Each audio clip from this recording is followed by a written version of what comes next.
கர்த்தருடைய நாமம் மகிமைப்படுவதாக. பரீட்சை என்று சொல்லுவது எவ்வளவு முக்கியம் என்பதை எப்பொழுதும் இல்லாத வகையில் இந்த காலத்திலே நாம் அறிந்திருக்கிறோம்.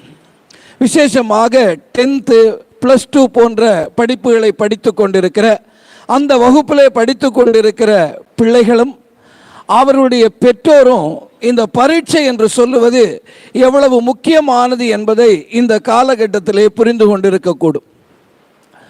விசேஷமாக பார்க்கிற பொழுது நம்முடைய பிள்ளைகளை எவ்வளவோ கஷ்டத்தின் மத்தியிலே பள்ளிக்கு அனுப்பி அவர்கள் அந்த பரீட்சையிலே அவர்கள் தேர வேண்டும் என்று பெற்றோர் விரும்புவார்கள்.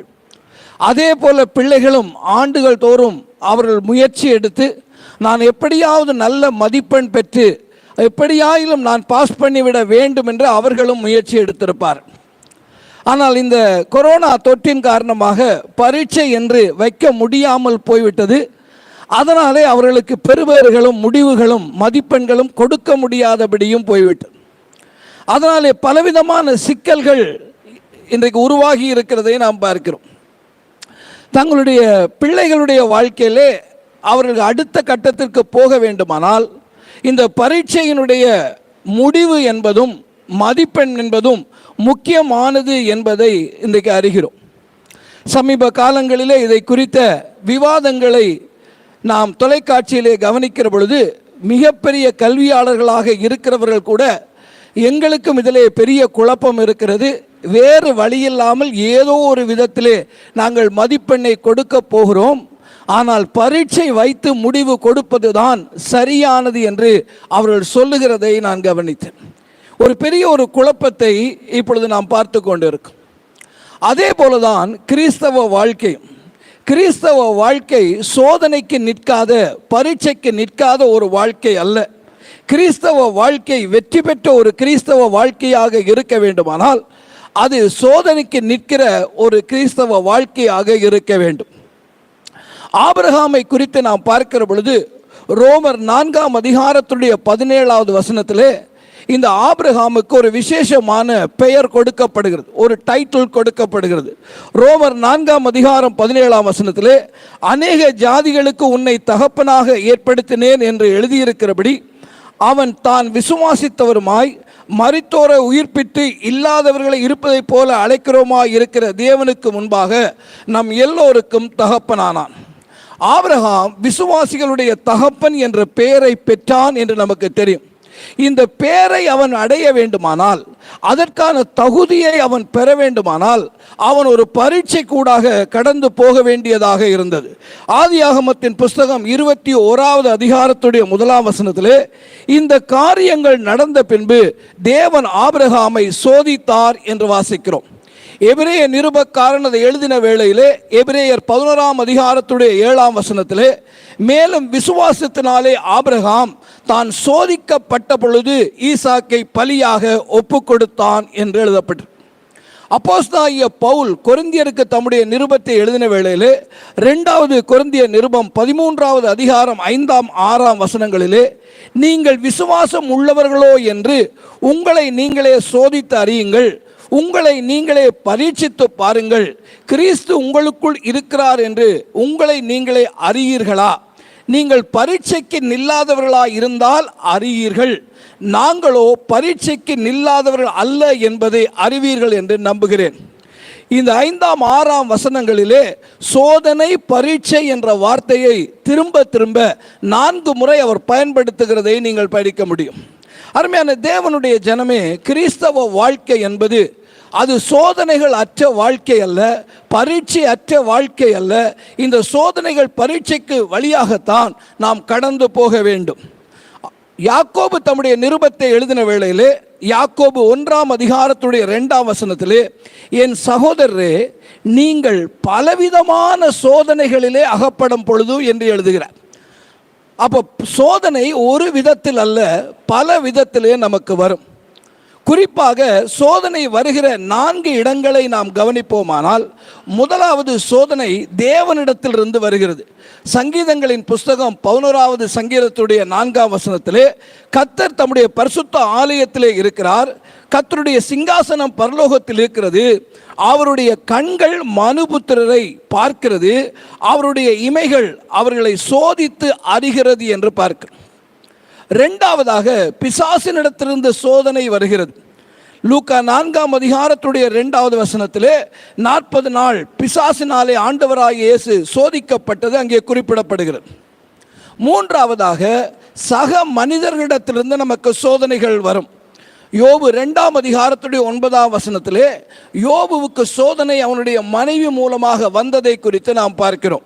அப்பொழுது அவன் மனைவி அவனை பார்த்து, நீர் இன்னும் உம்முடைய உத்தமத்தில் உறுதியாக இருக்கிறீரோ, தேவனை தூஷித்து ஜீவனை விடும் என்று ஒரு சோதனையை அங்கே கொண்டு வருகிறதை பார்க்கணும். நான்காவதாக சோதனை எங்கிருந்து வரும் என்று கேட்டால் நம்மிடத்திலிருந்தே நமக்கு சோதனை வரும். நீங்கள் யாக்கோபு 1ஆம் அதிகாரத்துடைய 14ஆம் வசனத்திலே அவனவன் தன் சுய இச்சனையினாலே இழுக்கப்பட்டு சிக்குண்டு சோதிக்கப்படுகிறான் என்று பார்க்கணும். சோதனை எந்த விதத்திலே வந்தாலும், இந்த 4 விதங்கள் குறிப்பாக வரக்கூடும், எந்த விதத்திலே வந்தாலும் இந்த சோதனையை நாம் ஜெயிக்க வேண்டும். நாம் வாசித்த இந்த யோபுனுடைய வேத பகுதியை எடுத்துக்கொண்டால் அவர் சொல்லுகிறார், சோதித்த பின்பு நான் சுத்த பொன்னாக விரும்புவேன். when he has tried me I shall come out as gold என்று அவர் எழுதுகிறார். இந்த சோதனையை குறித்த காரியத்தை தான் இந்த காலை வேளையிலே நாம் தியானிக்க போகிறோம். சோதனை இன்னது என்பதையும் ஒரு சோதனை நமக்கு எதை ஏற்படுத்துகிறது என்பதையும் நாம் புரிந்து கொள்வோமானால் நாம் அந்த பரீட்சையை ஒரு வேதனையாக பார்க்காதபடி நமக்காக தேவன் வைத்திருக்கிற ஒரு நல்ல காரியமாக நாம் அதை பார்ப்போம். அதனால் இன்றைக்கு என்னுடைய செய்தியினுடைய தலைப்பு, சோதனையில் உறுதியாயிருக்கிற மனுஷன் பாக்கியவான். Blessed is the man who remains steadfast under trial. சோதனையிலே உறுதியாயிருக்கிற மனுஷன் பாக்கியவான். முதலாவது, இந்த சோதனை என்ன கொண்டு வரும் என்பதை நாம் பார்ப்போம். 1ஆம் 2ஆம் வசனங்களை கவனிப்பில்லானால் யோபு பிரதியுத்தரமாக, இன்றைய தினம் என் அங்கலாய்ப்பு முரண்டுத்தனமாக எண்ணப்படுகிறது, என் தவிப்பை பார்க்கலும் என்னுடைய வாதை கடினமானது.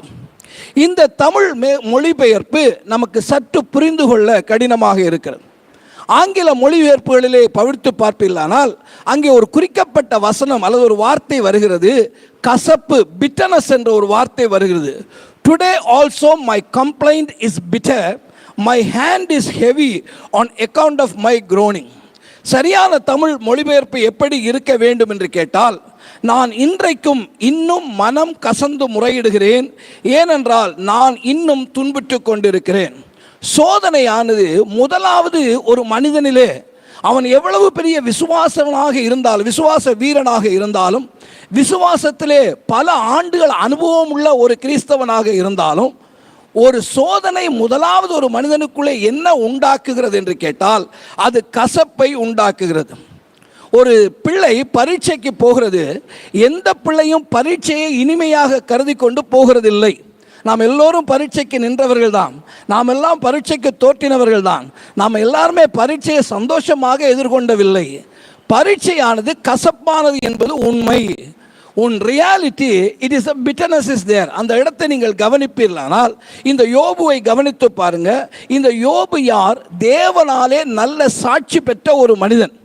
1ஆம் அதிகாரம் 8ஆம் வசனத்திலே கர்த்தர் சாத்தானை நோக்கி, என் தாசனாகிய யோபின் மேல் கவனம் வைத்தாயோ, உத்தமனும் சன்மார்க்கனும் தேவனுக்கு பயந்து பொல்லாப்புக்கு விலகுமாய அவனைப் போல பூமியிலே ஒருவனும் இல்லை என்று தேவன் சொல்கிறார்.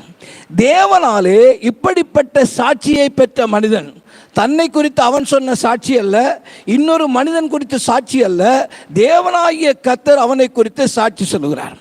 அப்படிப்பட்ட மனிதன், அவனுடைய சோதனையுடைய வேலை ஒரு கசந்த வேலையாக இருந்தது. நீங்கள் யோபு 7ஆம் அதிகாரத்துடைய 11ஆம் வசனத்துக்கு வருவீர்களானால், ஆகையால் நான் என் வாயை அடக்காமல் என் ஆவியின் வேதனையினால் பேசி என் ஆத்துமத்தின் கசப்பினாலே அங்கலாய்ப்பேன் என்றவன் எழுதுகிறான். யோபு 9ஆம் அதிகாரத்துடைய 18ஆம் வசனத்திலே, நான் மூச்சு விட எனக்கு இடம் கொடாமல் கசப்பினாலே என்னை அவர் நிரப்புகிறார் என்று அவன் சொல்கிறான். பிரியமான தேவனுடைய ஜனமே, நாம் சோதனைக்குள்ளாக போகிற வேளையிலே the trial brings us bitterness. முதலாவது இந்த சோதனை எதை உண்டாக்குகிறது என்று கேட்டால் அது கசப்பை உண்டாக்குகிறது. நமக்கு தெரியும், 1 சாமுவேலுடைய புஸ்தகத்துடைய 1வது அதிகாரத்திலே அன்னாளை குறித்து பார்க்க, அவளுக்கு ஒரு பெரிய பிரச்சனை இருந்தது. தேவனாகிய கர்த்தருடைய கற்பத்தை அடைத்திருக்கிறார். அவருடைய சக்களத்தை அவளை துன்பப்படுத்தி கொண்டிருக்கிறாள். இந்த சக்களத்தியாலே அவள் விசனப்படுகிற பொழுது தேவனுடைய ஆலயத்துக்கு போகிறாள். அவள் ஆலயத்துக்கு போன நிலைமையை 1 சாமுவேல் 1ஆம் அதிகாரத்துடைய 10ஆம் வசனத்திலே அவள் போய் மனம் கசந்து மிகவும் அழுது கர்த்தரை நோக்கி விண்ணப்பம் பண்ணுகிறாள். ஆண்டவராகிய தேவனாகிய இயேசு பேதுருவுக்கு ஒரு எச்சரிப்பை கொடுத்தார். நீ என்னை காட்டி கொடுக்க போகிறாய், பிசாசு உன்னை சோதிக்க போகிறான், நீ அந்த பரீட்சைக்கு நிற்க போகிறாய் என்று சொன்ன பொழுது நான் அந்த சோதனையிலே வென்று விடுவேன் அவன் நினைத்தான். ஆனால் அந்த சோதனையிலே அவன் தோற்றதற்கு பின்பதாக அவனுடைய நிலையை நாம் லூக்கா 22ஆம் அதிகாரத்துடைய 62ஆம் வசனத்திலே வெளியே போய் மனம் கசந்து அழுதான் என்று பார்க்கணும். அப்போ முதலாவதாக ஒரு கர்த்தருடைய பிள்ளை அறிய வேண்டியது, ஒரு சோதனைக்குள்ளே போகிற பொழுது அந்த சோதனை நிச்சயமாக நமக்கு கசப்பை உண்டாக்கும். மருந்து கசப்பு தாங்க, அந்த கசப்பான மருந்தை குடித்தால் தான் நமக்கு சுகம் உண்டாகும். சோதனை வேலை இனிப்பான வேலை அல்ல, பரீட்சையின் வேலை நமக்கு பிரியமான வேலை அல்ல, அது கசந்துகிற வேலை தான். 2ஆவதாக அந்த சோதனை என்ன செய்கிறது என்று பார்த்தால் 8ஆம் 9ஆம் வசனங்களை கவனியுங்கள். இதோ நான் முன்னாக போனாலும் அவர் இல்லை, பின்னாக போனாலும் அவரை காணேன், இடதுபுறத்திலும் அவர் கிரியை செய்தும் அவரை காணேன், வலதுபுறத்திலும் அவரை காணாதபடிக்கு ஒளித்திருக்கிறார். 2ஆவதாக ஒரு சோதனை என்ன உண்டாக்குகிறது என்று கேட்டால் சோதனை மன சோர்வை கொண்டு வரும். Trial brings depression. இந்த இடத்துல அந்த வசனங்களை கவனித்து பாருங்கள். இந்த வார்த்தைகள் முழுவதிலுமே நெகட்டிவான வார்த்தைகளை அவன் பயன்படுத்துகிறான். அவர் இல்லை, அவரை காணேன், அவர் காணாதபடிக்கு ஒளித்திருக்கிறார் என்று பார்க்கும். யோபு 19ஆம் அதிகாரத்துடைய 27வது வசனத்திலே என் உள்ளிந்திரியங்கள் எனக்குள் சோர்ந்து போகிறது என்று அவன் சொல்லுகிறான். ஒரு சோதனையினுடைய வேளை கர்த்தருடைய பிள்ளைகளுக்கு கசப்பை மாத்திரமல்ல, மன சோர்வையும் அது உண்டாக்கும். ஆண்டவராகிய தேவன் இஸ்ரவேல் ஜனத்தை எகிப்து தேசத்திலிருந்து கொண்டு வருவதற்கு தெரிந்தெடுத்த ஒரு மனிதன் மோசே. இந்த மோசே 6 லட்சம் புருஷர்களில் இருந்து தேவன் தெரிந்தெடுத்த ஒரு மனிதன். ஆண்டவராகிய தேவன் அவனை தெரிந்தெடுத்து அவ்வளவு பெரிய வேலையை அவனுக்கு கொடுக்கிறார். அவன் எகிப்தினுடைய சகல சாஸ்திரங்களிலும் கற்று சேர்ந்த ஒரு மனிதன். ஆனால் சோதனை என்று வந்த பொழுது அவனுக்கு உண்டான சோர்வை குறித்து நாம் பார்க்கிறோம். எண்ணாகமத்தின் புஸ்தகம் 11வது அதிகாரத்துக்கு வருவீர்களானால் அங்கே 14ஆம் 15ஆம் வசனங்களிலே இந்த ஜனங்கள் எல்லோரையும் நான் ஒருவனாய் தாங்கக்கூடாது, இது எனக்கு மிஞ்சின பாரமாய் இருக்கிறது, உம்முடைய கண்களிலே எனக்கு கிருபை கிடைத்ததானால் எனக்கு இப்படி செய்யாமல் என் உபத்திரவத்தை நான் காணாதபடிக்கு இப்பொழுதே என்னை கொன்று போடும் என்று வேண்டிக் கொண்டான். ஒரு தலைமை பதவிக்கு வர முடியாதா என்று ஏங்குகிற பல பேர் இருக்கிறாங்க. இந்த பொசிஷனுக்கு நான் வந்துட மாட்டேனா என்று கவலைப்படுகிற பலர் இருக்கிறாங்க. இப்போ ஆண்டவராகிய தேவன் மோசேயை அந்த பெரிய பதவிக்கு கொண்டு வந்து விட்டார். ஆனால் அவன் அறிவிட்டவனாக இருந்தான், அனுபவம் உள்ளவனாகவும் இருந்தான். ஆனால் சோதனை என்று வந்த பொழுது ஆண்டவரே என்னை கொன்று போடும் என்று அவன் ஜெபம் பண்ணினதை பார்ப்போம். எலியாவை குறித்து பார்க்கும் பொழுது வானத்திலே இருந்து அக்கினியை பலியின் மேல் இறக்கின ஒரு பெரிய காரியத்தை, அற்புதத்தை செய்த ஒரு மனிதன். ஆனால் அதற்கு பின்பாக அந்த யேசபேல் அவனை துரத்தின பொழுது அவனுக்கு உண்டான சோர்வை குறித்து 1 ராஜாக்களின் புஸ்தகம் 19ஆம் அதிகாரத்துடைய 4ஆம் வசனத்திலே அவன் வனாந்திரத்திலே ஒரு நாள் பிரயாணம் போய் ஒரு சூரை செடியின் கீழ் உட்கார்ந்து தான் சாக வேண்டும் என்று கோரி, போதும் கர்த்தாவே, என் ஆத்துமாவை எடுத்துக்கொள்ளும், என் பிதாக்களை பார்க்கலும் நல்லவன் அல்ல என்று சொன்னான் என்று வாசிக்கிறோம். எவ்வளவு பெரிய தேவ மனிதர்களாக இருந்தார்கள். ஆனால் சோதனையினுடைய வேளை அவருடைய இருதயத்தை சோர பண்ணுகிறது என்பதை அறிய வேண்டும். அப்ப 2 நெகட்டிவான காரியங்களை நாம் பார்த்தோம். முதலாவது ஒரு பரீட்சை கசப்பை உண்டாக்குகிறது. 2வது ஒரு பரீட்சை மன சோர்வை உண்டாக்கு. மூன்றாவது காரியத்தை நாம் கவனிப்போமானால் 3, 4 வசனத்தை கவனியுங்கள். நான் அவரை எங்கு கண்டு சந்திக்கலாம் என்பதை அறிந்தால் நலமாயிருக்கும். அப்பொழுது நான் அவர் ஆசனத்துக்கு முன்பாக வந்து சேர்ந்து என் நியாயத்தை அவருக்கு முன்பாக வரிசையாய் வைத்து காரியத்தை ரூபிக்கும் வார்த்தைகளினால் என் வாயை நிரப்புவேன். மூன்றாவது, ஒரு சோதனை என்ன செய்கிறது ஒரு தேவனுடைய பிள்ளைக்கு என்று கேட்டால், தேவனுடைய பிரசன்னத்தை தேட செய்கிறது. Trial makes to seek God's presence. தேவனுடைய பிரசன்னத்தை தேட செய்கிறது. யோபு மனம் கசந்த பொழுது அவனுக்கு ஒரு தேடுதல் வருகிறது. அந்த தேடுதல் என்ன? நான் அவரை எங்கே கண்டு சந்திக்கலாம், என்னுடைய ஆண்டவரை நான் எங்கே சந்திக்கலாம், அவருடைய ஆசனத்துக்கு முன்பாக நான் எப்பொழுது வரலாம், நான் எதற்காக அவன் சந்திக்க விரும்புகிறான்? 4 வசனத்தை பாருங்க. என்னுடைய நியாயத்தை அவருக்கு முன்பாக சொல்லுவதற்காக, தேவனோடு பேசுவதற்காக, தேவனுடைய முகத்தை தேடுவதற்கு ஒரு சோதனையின் வேளையிலே ஒரு தேவனுடைய பிள்ளை விரும்புகிறான். அவன் தேவனோடு பேசுவதற்காக விரும்புகிறான். நமக்கு தெரியும், இந்த யோபு வேதனையோடு இருந்து அவனுடைய சரீரமெல்லாம் அழுகிக்கொண்டு இருக்கிறது, அவன் மிகவும் பலவீனப்பட்டு போயிருக்கிறான் என்று அவனுடைய நெருங்கிய நண்பர்களாகிய 3 பேர் அறிகிறார். அவள் அறிந்து இந்த யோபுவை சந்திக்கும்படி அவரவர்கள் ஊரிலிருந்து கிளம்பி வருகிறார்கள். நீங்கள் யோபு 2 அதிகாரத்துடைய 11 வசனத்திலே யோபுடைய 3 சிநேகிதராகிய தேமானியனாகிய எலிப்பாசும், சூகியனாகிய பில்தாத்தும், நாகமாத்தியனாகிய சேப்பாரும் யோபுவுக்கு நேரிட்ட தீமைகள் யாவையும் கேட்டபொழுது அவனுக்காக பரிதவிக்கவும் அவனுக்கு ஆறுதல் சொல்லவும் ஒருவரோடு யோசனை பண்ணிக்கொண்டு தங்கள் ஸ்தலங்களிலிருந்து வந்தார்கள் என்று பார்க்கும். இவர்கள் 3 பேரும் புறப்பட்டு வந்தார்கள் என்றது உண்மைதான். ஆனால் எந்த இடத்திலும் யோபு அவர்களை சந்திக்க பிரியப்பட்டான் என்று நாம் படிக்கவே முடியாது. யோபுவோடு அவர்களுக்கு ஆர்கியூமெண்ட்ஸ் நடக்கிறது, பல விவாதங்கள் நடக்கிறது. அது எல்லாம் நம்முடைய வேத புஸ்தகத்தில் எழுதப்பட்டிருக்கிறது. நீங்கள் எந்த இடத்திலாயிலும் இந்த நண்பர்கள் என்னை பார்க்க வந்தார்களே என்று யோபு பிரியப்பட்டதாக நாம் படிக்க முடியாது. யோபுடைய பிரியமெல்லாம், நான் இந்த வேளையிலே, என் சோதனையுடைய வேளையிலே கர்த்தரை தேடுவேன். அவன், நீங்கள் யோபு 13 அதிகாரம் 15 வசனத்துக்கு வருவீர்களானால், அவர் என்னை கொன்று போட்டாலும் அவர் மேல் நம்பிக்கையாயிருப்பேன், ஆனாலும் என் வழிகளை அவருக்கு முன்பாக ரூபகாரம் பண்ணுவேன் என்று அவன் சொன்னான். யோபு 23 அதிகாரத்தினுடைய 15 வசனத்திலே, ஆகையால் அவருக்கு முன்பாக கலங்குகிறேன், நான் சிந்திக்கிற பொழுது அவருக்கு பயப்படுகிறேன் என்று தேவனுடைய பிரசன்னத்தை அவன் வாதித்ததை பார்க்க. அன்னாளுடைய சோதனையை பார்த்தோம். அன்னாளுடைய சோதனையில் அவளுக்கு 2 காரியம் இருந்தது. ஒன்று, தன்னை துக்கப்படுத்தின சக்களத்தையோடு உட்கார்ந்து சண்டை போட்டுட்டு இருந்திருக்கலாம். அங்கே உட்கார்ந்து பெரிய ஒரு பஞ்சாயத்தை பண்ணியிருக்கலாம். ஆனால் அவள் தெரிந்து கொண்டது என்ன என்று கேட்டால், அவள் மனம் கசந்தது மாத்திரமல்ல, 1 சாமுவேல் 1 அதிகாரம் 10, 11 வசனங்களிலே அவள் மனம் கசந்து அழுது கர்த்தரை நோக்கி விண்ணப்பம் பண்ணி, சேனைகளின் கர்த்தாவே உம்முடைய அடியாளின் சிறுமையை கண்ணோக்கி பார்த்து என்று சொல்லி தேவனுடைய சமூகத்தை தேடினாள் என்று பார்க்கும். தானியேலுடைய வாழ்க்கையிலே ஒரு சோதனை வருகிறது. அந்த சோதனை என்ன?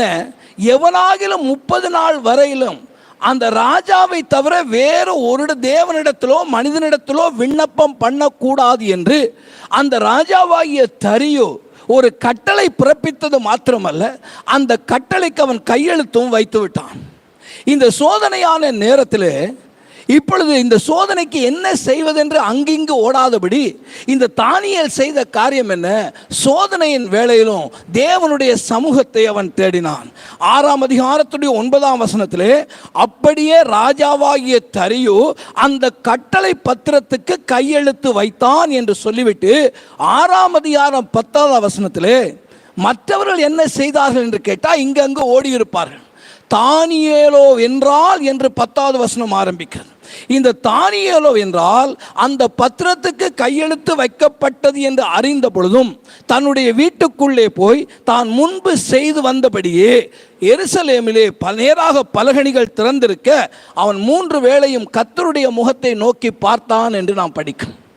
ஒரு சோதனை வேலை என்ன என்று கேட்டால், தேவனுடைய முகத்தை நாம் நோக்கி பார்க்கிற வேலை, தேவ பிரசன்னத்தை தேடுகிற வேலை. இந்த எண்ணாகமம் 11வது அதிகாரத்தில் ஒரு சோதனை மோசேக்கு உண்டாகிறது. இறைச்சியை நமக்கு புசிக்க கொடுப்பவர்கள் யார் என்று அந்த ஜனங்கள் கலாட்டா பண்ணி கொண்டிருக்கிறார்கள். நீங்கள் எண்ணாகமம் 11ஆம் அதிகாரத்துடைய 10ஆம் வசனத்தில் பார்த்தால், அந்த வம்சங்களை செய்த ஜனங்கள் தங்கள் கூடார வாசலிலே நின்று அழுகிறதை மோசே கேட்டான். கர்த்தருக்கு மிகவும் கோபம் உண்டது, மோசேயினுடைய பார்வைக்கும் அது பொல்லாப்பாய் இருந்தது. இப்பொழுது மோசே அந்த ஜனங்களை திட்டி தீர்த்திருக்கலாம். ஜனங்களை கூப்பிட்டு வச்சு இவ்வளவு தூரம் நடத்திட்டு வந்தாரே தேவன் என்று ஒரு பெரிய லெக்சர் அவங்களுக்கு அடிச்சிருக்கலாம். ஆனால் மோசே செய்தது என்ன என்று நாம் வேதத்திலே படிப்போமானால், நீங்கள் எண்ணாகமத்தின் புஸ்தகம் 11ஆம் அதிகாரத்துடைய 11ஆம் வசனத்தை பாருங்கள். அப்பொழுது மோசே கர்த்தரை நோக்கி, இந்த ஜனங்கள் எல்லோருடைய பாரத்தை என்மேல் சுமத்தினதனால் உம்முடைய அடியானுக்கு உபத்திரவம் வரப்பண்ணினது என்ன, உம்முடைய கண்களிலே எனக்கு கிருபை கிடையாமல் போனது என்ன என்று தேவ சமூகத்திலே வருகிறான். சோதனையின் வேலை கசப்பை உண்டாக்கலாம், சோதனையின் வேலை நமக்கு சோர்வை உண்டாக்கலாம், உண்மைதான். ஆனால் கர்த்தருடைய பிள்ளை அதிலிருந்து விடுபட வேண்டுமானால் முதலாவது அவன் செய்ய வேண்டிய காரியம், he must seek the presence of God. தேவனுடைய சமூகத்தை அவன் தேட வேண்டும். நான்காவதாக ஒரு சோதனை என்ன செய்கிறது என்று கேட்டால், 5ஆம் வசனத்தை பாருங்கள்.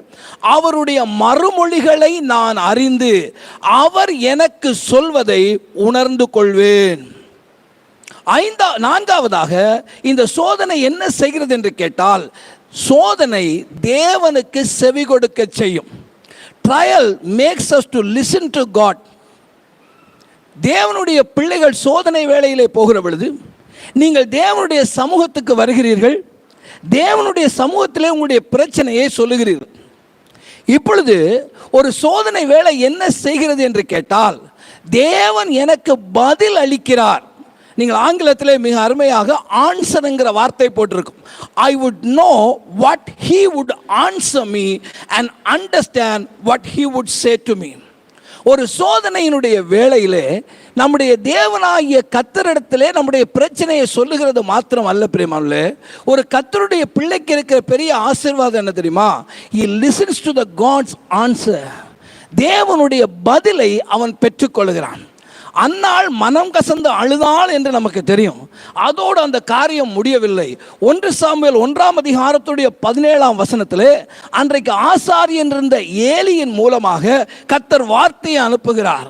ஏலி சொல்லுகிறான், நீ சமாதானத்தோட போ, இஸ்ரவேலுடைய தேவனிடத்திலே நீ கேட்ட உன்னுடைய விண்ணப்பத்தின்படி ஆக கடவுது, அப்படியே தேவன் உனக்கு செய்வார் என்ற ஒரு வாழ்த்து செய்தியை தேவன் அனுப்புகிறார்.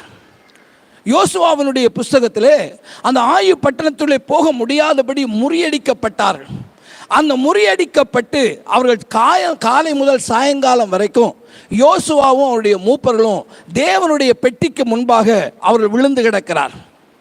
யோசுவா ஆண்டவரை பார்த்து, நீங்கள் யோசுவா 7ஆம் அதிகாரம் 8ஆம் 9ஆம் வசனங்களில் அதை படிக்க முடியும்.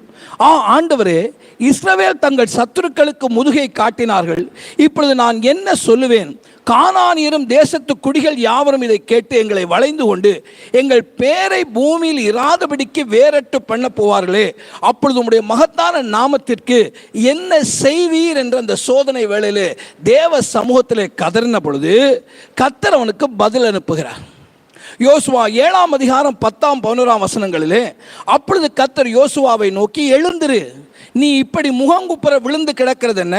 இஸ்ரவேலர் பாவம் செய்தார்கள், நான் அவர்களுக்கு கட்டளையிட்ட என் உடன்படிக்கையை மீறினார்கள், சாப தீடானதிலே எடுத்துக்கொண்டாலும் களவு செய்ததும் வஞ்சித்ததும் தங்கள் பண்டம்பாடிகளுக்குள் வைத்ததும் உண்டே என்று கர்த்தர் பதில் அளிக்கிறார். ஒரு சோதனை வேளை ஏன் ஒரு கர்த்தருடைய பிள்ளைக்கு மேன்மையான வேளை என்று கேட்டால், அவன் கர்த்தரிடத்தில் பேசுகிறது மாத்திரமல்ல, கர்த்தர் அவனுக்கு பதிலளிக்கிற வேலையாகவும் இருக்கிறது. நீங்கள் எண்ணாகமத்தின் புஸ்தகம் 11ஆவது அதிகாரத்திலே மோசே இந்த காரியங்களை கர்த்தரிடத்துக்கு சொன்னதற்கு பின்பதாக கர்த்தர் அவனுக்கு பதிலளிக்கிறார். எண்ணாகமம் 11:11 பாருங்கள். அப்பொழுது மோசே கர்த்தரை நோக்கி, நீர் இந்த ஜனங்கள் எல்லோருடைய பாரத்தையும் என்மேல் சுமத்ததினால் எனக்கு உபத்திரவம் வர பண்ணினது என்ன? உம்முடைய கண்களிலே எனக்கு கிருபை கிடைக்காமல் போனது என்ன என்று கேட்ட பொழுது தேவன் ஒரு பதில் அனுப்புகிறார். தேவன் என்ன பதிலை சொல்கிறார்? நீங்கள் என்னாகும் 11ஆம் அதிகாரத்துக்கு வாருங்கள், 16ஆம் 17ஆம் வசனத்தை பாருங்கள். அப்பொழுது கர்த்தர் மோசேயை நோக்கி, இஸ்ரவேல் ஜனங்களுக்கு மூப்பரும் தலைவருமாக இன்னார் என்று நீ அறிந்திருக்கிறாயே, அந்த மூப்பரில் 70 பேரை கூட்டி அவர்களை ஆசரிப்பு கூடாரிடத்தில் உன்னண்டே வந்து நிற்கும்படி செய். அப்பொழுது நான் இறங்கி வந்து அங்கே உன்னோடே பேசி, நீ ஒருவனாய் மாத்திரம் ஜனங்களின் பாரத்தை சுமக்காமல் உன்னோடே கூட அவர்களும் அதை சுமப்பதற்காக உன்மேல் இருக்கிற ஆவியை அவர்கள் மேலும் வைப்பேன். ஒரு சோதனையின் வேளையிலே தேவனுடைய மனிதன் தேவ சமூகத்துக்கு போகிறான். தன்னுடைய பிரச்சனையை தேவனிடத்திலே சொல்லுகிறான். நம்முடைய தேவன் யார்? பிரச்சனையை கேட்டுட்டு பார்ப்போம் என்று சொல்லுகிறவர் அல்ல. நம்முடைய நாடுகள்லாம் ஒரு வழக்கம் இருக்கிறது. ஏதாவது ஒரு பிரச்சனை என்று போய் அந்த அதிகாரிகள் இடத்துல அல்லது பெரிய இடத்துல முறையிட்டோம்னா அவர்கள் சொல்வார்கள், சட்டம் தன் கடமையை செய்யும். இந்த வார்த்தையை எத்தனையோ வாட்டி கேட்டோம். சட்டம் தன் கடமையை செய்யும். இங்கே ஆண்டவர் அப்படி சொல்லுகிறவர் அல்ல பிரியமானவர்களே. ஆண்டவருடைய பதில்களை கவனித்து பாருங்க. மோசே, உன்னால் தனியை தாங்கக்கூடாதுன்னு வந்து சொல்லிட்டேன், இதற்கு நான் தீர்வு சொல்லுகிறேன். என்ன தீர்வுன்னு கேட்டால் 70 பேரை கொண்டு வா, உன் மேல் இருந்த ஆவியை அவர்கள் மேலே வைக்கிறேன். ஏன்னா இப்போ ஜனம் பெருத்து போயிட்டார்கள். ஆரம்பத்தில் நீ ஒருவனாக இந்த காரியத்தை செய்யக்கூடியதாக இருந்தது. இப்பொழுது ஜனம் பெருத்ததுனாலே இந்த சோதனையை நீ கடப்பதற்கு I am just going to give you help. நான் ஒரு உதவியை உனக்கு செய்கிறேன். நீ மாத்திரமல்ல, அதை சுமப்பதற்குள்ள ஆவியை மற்றவர்கள் மேலே நான் வைப்பேன் என்று தேவன் பதில் அளிக்கிற தேவன். ஒரு சோதனை வேளை கர்த்தருடைய பிள்ளைக்கு இருக்கிற ஆசீர்வாதம் என்னவென்று கேட்டால், நாம் ஆராதிக்கிற தேவன் சோதனை வேளையிலே நமக்கு பதில் அளிக்கிற தேவன். 5வது காரியத்தை கவனிப்பில்லானால், ஒரு சோதனை வேளையிலே நமக்கு கிடைக்கிறது என்ன? 6ஆம் வசனத்தை 10ஆம் வசனத்தையும் 13ஆம் வசனத்தையும் பாருங்க. 6ஆம் வசனத்திலே, அவர் தம்முடைய மகா வல்லமையின்படி என்னோட வழக்கு ஆடுவாரோ அவர் அப்படி செய்யாமல் என் மேல் தயை வைப்பார். 10ஆம் வசனத்துடைய முதல் பகுதியிலே, ஆனாலும் நான் போகும் வழியை அவர் அறிவார். 13ஆம் வசனத்திலே, அவரோ என்றால் ஒரே மனமாயிருக்கிறார், அவரை திருப்பத்தக்கவன் யார்? அவருடைய சித்தத்தின்படி எல்லாம் செய்வார். சோதனையின் வேளையிலே நமக்கு நடக்கிற அடுத்த காரியம் 5வது என்னென்று கேட்டால், சோதனை தேவனை குறித்த அறிவிலே நம்மை இன்னும் பெருகச் செய்யும். Trial helps us to know more about God. சோதனை வேளை என்ன செய்துன்னு கேட்டால், நம்முடைய தேவன் யார் என்ற அறிவிலே நம்மை பெருக செய்கிறது. இந்த யோபனுடைய சோதனையின் வேளையிலே அவன் தேவனை பற்றி பல காரியங்களை அறிகிறான். இந்த 3 வசனங்களை நீங்கள் கவனிப்பீர்களானால், முதலாவது அவன் அவற்றை அறிக்கையிடுகிறதை பார்க்கிறோம். என் தேவன் என் மேலே தயை வைப்பார். 2வது அவன் சொல்கிறான், நான் போகும் வழியை என் தேவன் அறிந்திருக்கிறார். 3வது, அவர் தம்முடைய சித்தத்தின்படியெல்லாம் செய்கிறார். இந்த அறிவை பெற வேண்டுமானால் யோபு சோதனைக்குள்ளாக போக வேண்டும். தேவனை குறித்த அறிவிலே நாம் எப்போ வளர்றோம்னு கேட்டால், பரீட்சைக்குள்ளே போகும் பொழுதுதான். ஒரு பரீட்சையில் கேள்வித்தாளை வாங்கினா தான் நமக்கு தெரியும், இந்த கேள்விக்கான பதில் எனக்கு தெரியுமா தெரியாதான்னு. கேள்வியும் கிடையாது, பதிலும் கிடையாது, ஆல் பாஸ்னா பாஸ் தான். அது அல்ல, கேள்வித்தாளில் இருக்கிற அந்த கேள்விக்கான பதிலை என்னால் எழுத முடியுமானால் அங்கேதான் என்னுடைய அறிவு இருக்கிறது. ஒரு கர்த்தருடைய பிள்ளைக்கு தேவனை குறித்த அறிவு எப்படி இருக்கிறது என்று எப்பொழுது வெளிப்படுகிறது என்று கேட்டால், அவனுடைய சோதனையின் வேளையிலே தான் வெளிப்படுகிறது. இங்கே யோபுடைய வேலை என்ன? சோதனையின் வேலை. இந்த சோதனையின் வேளையிலே யோபு தேவனை குறித்து தான் அறிந்ததை சொன்னான். நான் போகிற வழி அவருக்கு தெரியும், அவர் என் மேலே தயை வைப்பார், அவர் தம்முடைய சித்தத்தின்படி செய்வார். பாருங்க, இந்த அன்னாள் தேவனை குறித்து அழுதாள். அவளுக்கு பின்பாக இந்த அன்னாளுக்கு கிடைத்த செய்தி என்ன? அவள் அறிந்த அறிவு என்ன? 1 சாமுவேல் 2ஆம் அதிகாரத்துடைய 2ஆம் வசனத்திலே அவள் சொல்லுகிறார், கர்த்தரை போல் பரிசுத்தம் உள்ளவர் இல்லை, உம்மை அல்லாமல் வேறொருவரும் இல்லை, எங்கள் தேவனை போல ஒரு கன்மலையும் இல்லை. இது வெறும் பாட்டுக்காக எழுதின வார்த்தைகள் அல்ல, இது சிச்சுவேஷனுக்காக எழுதின சினிமா பாட்டல்ல.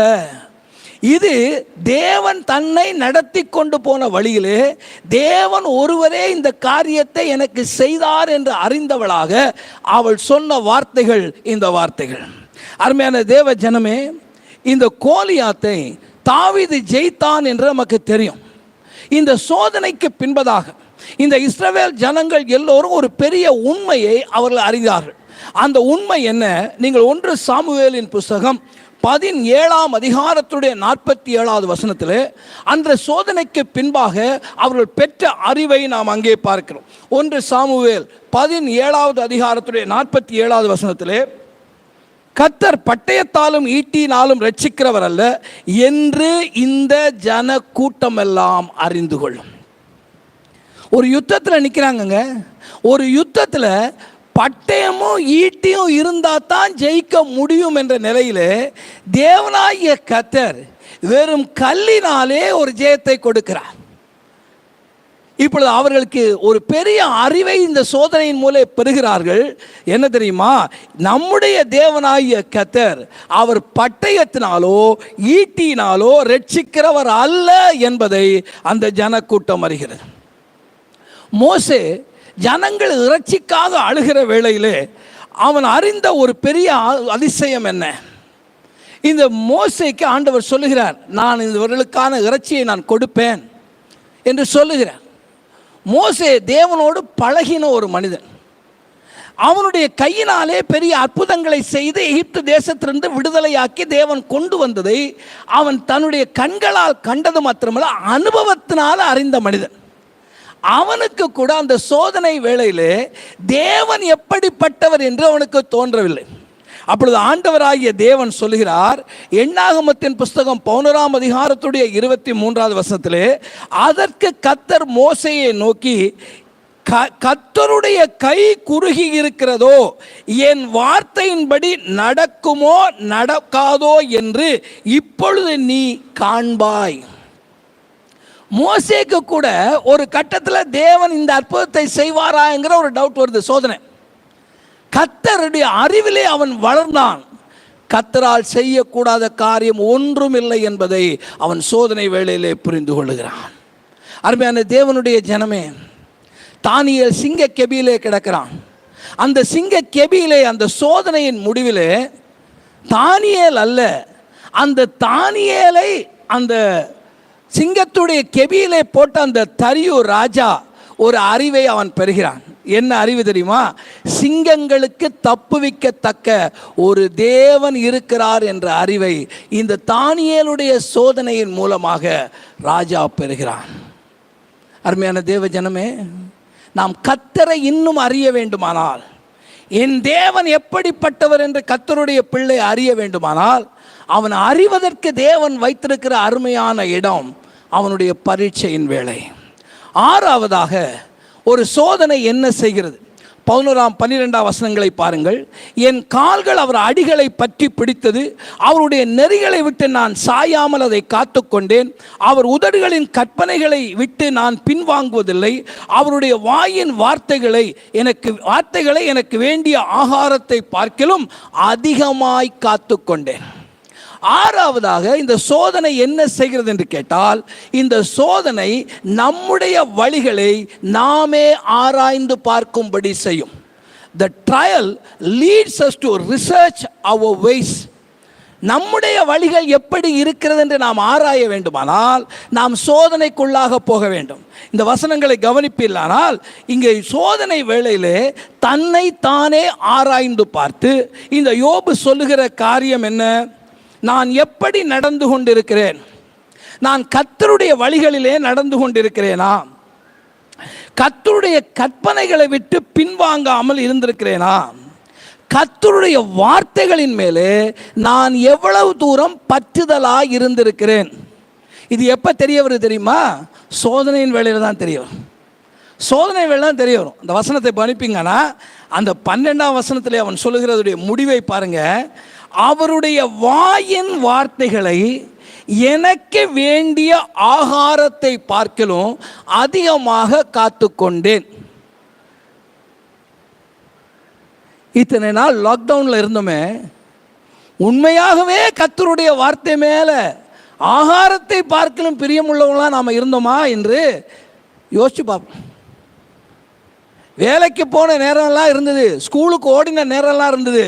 அப்பொழுதெல்லாம் என்ன சிஸ்டர் வேதம் வாசிச்சிங்களா, பிரதர் வேதம் வாசிச்சிங்களா, தம்பி வேதம் வாசிச்சியா, தங்கச்சி வேதம் வாசிச்சியா, வாசித்தேன் பிரதர், ஆனால் ஸ்கூலுக்கு போகணும், ஆனால் வேலைக்கு போகணும். இப்போ லாக்டவுன் வந்தது, அப்போ எவ்வளவு பேர் வேதத்தை வாசித்து முடித்தோம்? எவ்வளவு பேர் அப்போ நம்ம உண்மையாகவே ஆகாரத்தை பார்க்கலும் கர்த்தருடைய வசனத்தை நான் உண்மையாகவே நேசிச்சேன்னு நம்மளால் சொல்ல முடிஞ்சுது? சோதனை வேலை தாங்க உங்களுக்கு தெரியும். முதல் சாட்டு சொன்னோம், ஏன் முடியலைன்னைக்கு காரணம் சொன்னோம். இப்போ சந்தர்ப்பமே கிடைச்சது, என்ன செய்தோம்? சோதனை வேலை make you to search your ways. உன் வழிகளை யோசிச்சு பார்ப்பா. சோதனை வேலை தான் நீ what metal you are made up of, நீ எப்படிப்பட்ட ஆளுங்கிறது விளங்கும். மற்ற நேரத்தில் விளங்காது, மற்ற நேரத்தில் விளங்காதுங்க. சோதனை நேரம் வரும் பொழுதுதான் உண்மையாகவே வசனத்தினாலே புடமிடப்பட்டவனா என்று நீ அறிந்து கொள்ள முடியும். நமக்கு ஒரு பர்சனல் இன்வென்ட்ரி எடுத்த மாதிரி இருக்கும். நான் யார்? வெளியில் சொல்கிறோம், மற்றவங்களுக்கு அட்வைஸ் பண்ணுறோம். நமக்கு சோதனை வரும் பொழுதுதான் நாம் நம்முடைய வழிகளில் சரியாக நடந்து கொண்டிருக்கோமா என்று தெரியும். பாருங்க, இந்த தானியேலை சிங்க கெபியில் இருந்து அந்த தூக்கின பொழுது அவன் சொன்ன வார்த்தையை கவனிச்சு பாருங்க. தானியேல் 6ஆம் அதிகாரத்துடைய 22ஆம் வசனத்தில் அந்த ராஜாவை பார்த்து இந்த தானியேல் சொல்கிறான், சிங்கங்கள் என்னை சேதப்படுத்தாதபடி தேவன் தம்முடைய தூதனை அனுப்பி அவைகளுடைய வாயை கட்டி போட்டார். அதோட நிறுத்தலை. ஏன் தேவன் கட்டி போட்டார் என்று கேட்டால், அதேனென்றால் அவருக்கு முன்பாக நான் குற்றமற்றவனாய் காணப்பட்டேன், ராஜாவாகிய உமக்கு முன்பாகவும் நீதி கேடு நான் செய்யவில்லை. ராஜ இடத்துல இருக்காங்க, நல்ல அந்தஸ்தில் இருக்கிறான், நல்ல பொசிஷன் இருக்கு, ராஜாவுக்கு வரக்கூடிய பணத்தில் அடிக்கிறதுக்கு பல வழி இருக்கு, பல விதத்தில் சுருட்டுறதுக்கு வழி இருக்கு. அவன் சொன்னான், ஏன் தேவன் என்னை சிங்கத்திலிருந்து காத்தார் தெரியுமா? நான் தேவனுக்கு முன்பாக இதெல்லாம் அடிச்சிட்டு, இதெல்லாம் கொள்ளையடிச்சிட்டு, ஆண்டவருக்கு எல்லாம் தெரியும். இல்லை இல்லை, சோதனை வேளை நீ மனிதனுக்கு முன்பாகவும் தேவனுக்கு முன்பாகவும் உண்மை உள்ளவனாய் இருக்கிறாயா என்று உன்னுடைய வழிகளை சீர்தூக்கி பார்க்கிற வேளை. அதனால தான் 2 கொரிந்தியர் 13ஆம் அதிகாரத்துடைய 5ஆம் வசனத்தில் அப்போஸ்தலனாகிய பவுல், நீங்கள் விசுவாசம் உள்ளவர்களோ என்று உங்களை நீங்களே சோதித்து அறியுங்கள், நீங்கள் பரீட்சித்து பாருங்கள், உங்களுக்குள்ளே கிறிஸ்து இருக்கிறார் என்று உங்களை நீங்களே அறியீர்களா? பரீட்சைக்கு நில்லாதவர்களாக இருந்தால் அறியீர்கள். புலம்பலின் புஸ்தகம் 3ஆம் அதிகாரத்துடைய 40ஆம் வசனத்திலே நாம் கர்த்தருடைய வழிகளை சோதித்து ஆராய்ந்து கர்த்தரிடத்திலே திரும்ப கடவோம். கலாத்தியர் 6ஆம் அதிகாரம் 4ஆம் வசனத்திலே அப்போஸ்தலனாகிய பவுல் சொல்கிறார், அவன் தன் சுய கிரியைகளை சோதித்து பார்க்க கடவன், அப்பொழுது மற்றவனை பார்க்கும் போதல்ல தன்னை தானே பார்க்கும்போது மேன்மை பாராட்ட அவனுக்கு இடம் உண்டாகும். இன்னைக்கு நம்முடைய பிரச்சனை என்ன? என் மனைவி குறை என்னன்னு எனக்கு தெரியுது, என் ஃப்ரெண்டுடைய குறை என்னன்னு எனக்கு தெரியுது, என் குறை என்னன்னு எனக்கு தெரிய மாட்டேங்குது, என் பிரச்சனை என்னன்னு எனக்கு தெரிய மாட்டேங்குது. சோதனை வேலை என்ன செய்ய தெரியுமா? உங்களை உட்கார வச்சு உங்களை நீங்களே ஆராய்ந்து பார்க்கும்படி செய்கிறது. அதனால தான் சங்கீதக்காரன் 119ஆம் சங்கீதம் 59ஆம் வசனத்திலிருந்து 61ஆம் வசனம் வரை சொல்கிற பொழுது, என் வழிகளை சிந்தித்து கொண்டு என் கால்களை உம்முடைய சாட்சிகளுக்கு நேராக திருப்பினேன், கற்பனைகளை கைக்கொள்ளும்படி நான் தாமதியாமல் தீமிரித்தேன், துன்மார்க்கருடைய கூட்டங்கள் என்னை கொள்ளையிட்டும் உம்முடைய வேதத்தை நான் மறக்கவில்லை. அருமையான தேவ ஜனமே, சோதனைக்குள்ளாக போகிற வேளையில் அது நம்முடைய வழிகளை ஆராய்ந்து பார்க்க செய்கிறது. கடைசியாக இந்த சோதனை நமக்கு உண்டாக்குகிறது என்ன? 10ஆம் வசனத்தையும் 14ஆம் வசனத்தையும் பாருங்க. அவர் என்னை சோதித்த பின் நான் பொன்னாக விளங்குவேன். 14ஆம் வசனத்திலே அவர் எனக்கு குறித்திருக்கிறதை நிறைவேற்றுவார், இப்படிப்பட்டவர்கள் இன்னும் அநேகம் அவரிடத்திலே உண்டு. சோதனையினுடைய வேலை ஒரு தேவ பிள்ளைக்கு ஏன் அது ஆசீர்வாதமான வேலை என்று கேட்டால், சோதனை நம்மை சிறந்தவர்களாக மாற்றி கனத்துக்குரியவர்களாக மாற்றும்.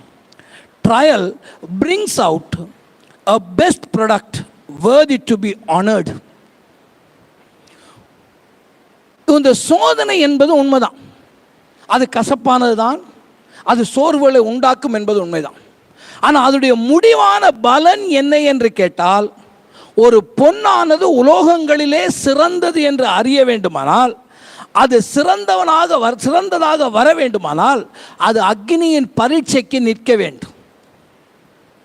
1 பேதுரு 1ஆம் அதிகாரத்துடைய 7ஆம் வசனத்திலே பேதுரு இதை சொல்லும் பொழுது, அழிந்து போகிற பொன் அக்னியினாலே சோதிக்கப்படும், ஆனால் அதை பார்க்கிலும் அதிக விலையேறப்பட்டதாக இருக்கிற உங்கள் விசுவாசம் சோதிக்கப்பட்டு இயேசு கிறிஸ்து வெளிப்படும் பொழுது உங்களுக்கு புகழ்ச்சியும் கனமும் மகிமையும் உண்டாக காணப்படும். ஆண்டவராகிய இயேசு கிறிஸ்து வெளிப்படும் பொழுது புகழ்ச்சியும் கனமும் மகிமையும் ஒரு விசுவாசிக்கு உண்டாக வேண்டுமானால் அவன் விசுவாசத்துடைய பரீட்சைக்கு நின்றாக வேண்டும், அவன் விசுவாசத்துடைய சோதனைக்கு நின்றாக வேண்டும். எபேசு சபைக்கு ஆண்டவராகிய இயேசுவுடைய ஆலோசனை என்ன?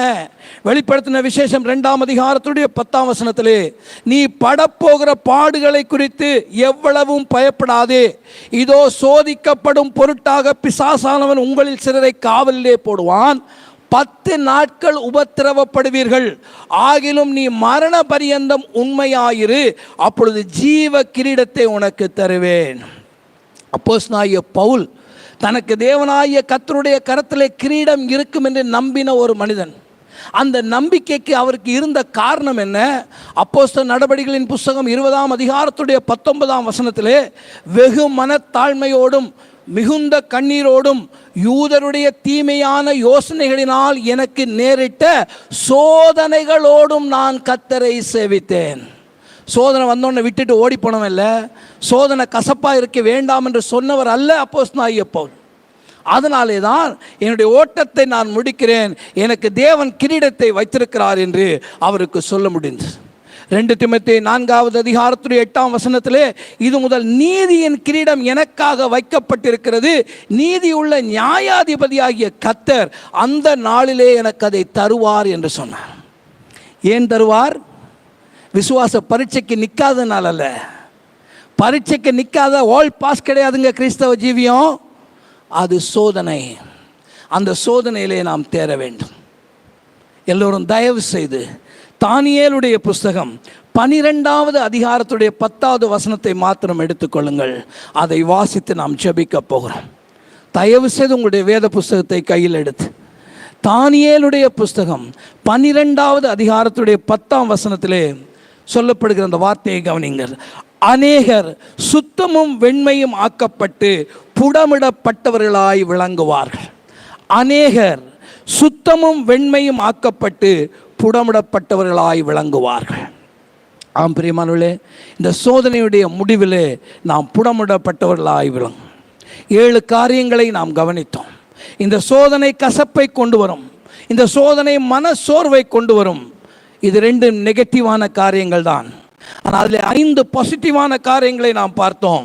சோதனை தேவனுடைய பிரசன்னத்தை தேட செய்யும், சோதனை தேவனுக்கு செவி கொடுக்க செய்யும், சோதனை தேவனை குறித்து நான் இன்னும் அறியும்படி செய்யும், சோதனை நம்மை நமது வழிகளை ஆராய்ந்து பார்க்க செய்யும், சோதனையினுடைய முடிவு நம்மை சிறந்தவர்களாகவும் கனத்துக்குரியவர்களாகவும் மாற்றும். ஆண்டவராகிய இயேசு சோதனையின் வழியே கடந்து போனதினாலே சோதிக்கப்படுகிற நமக்கு உதவி செய்ய வல்லவராய் இருக்கிறார் என்று எபிரேயர் 2ஆம் அதிகாரம் 18ஆம் வசனத்திலே வாசிக்கிறோம். கண்களை மூடுவோம், தலைகளை தாழ்த்துவோம்.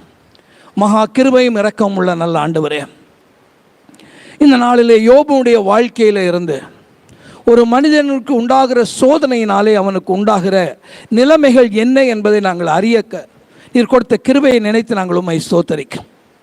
கர்த்தருடைய பிள்ளைகளாகிய நாங்கள் இன்றைக்கு விசுவாச பரீட்சைக்கு நிற்காதவர்களாக இராதபடிக்கு இந்த விசுவாச பரீட்சையானது எனக்கு நன்மையை உண்டாக்கும் என்று உணர்ந்தவர்களாக, வசனத்தின்படி என்ன காரியங்கள் எங்களுக்கு உண்டாகி இருக்கிறது என்று அறிந்து கொண்டவர்களாக, ஆண்டவரே நான் சோதிக்கப்பட்ட பின்பு பொன்னாக விளங்குவேன் என்று தைரியம் கொண்டு அறிக்கையிட்ட யோபுவை போல, இந்த சோதனைக்கு பின்பாக எனக்கு ஜீவ கிரீடம் வைக்கப்பட்டிருக்கிறது என்று அறிக்கையிட்ட அந்த அப்போஸ்தலனாகிய பவுலை போல எங்கள் வாழ்க்கையிலே சோதனைகள் வரும்பொழுது சோர்ந்து விடாதபடி, கசப்பு வரும்பொழுது நாங்களை கசந்து கொள்ளாதபடி, என் தேவன் இதற்கு பின்பாக ஒரு பெரிய நன்மையை வைத்திருக்கிறார் என்று உணர்ந்தவர்களாக இந்த கிறிஸ்தவ விசுவாச ஓட்டத்திலே தைரியம் கொண்டு ஓட எங்களுக்கு கிருபை தார்.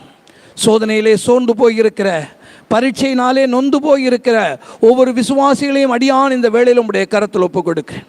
இந்த வார்த்தைகளை கொண்டு அவர்களை பலப்படுத்தும்.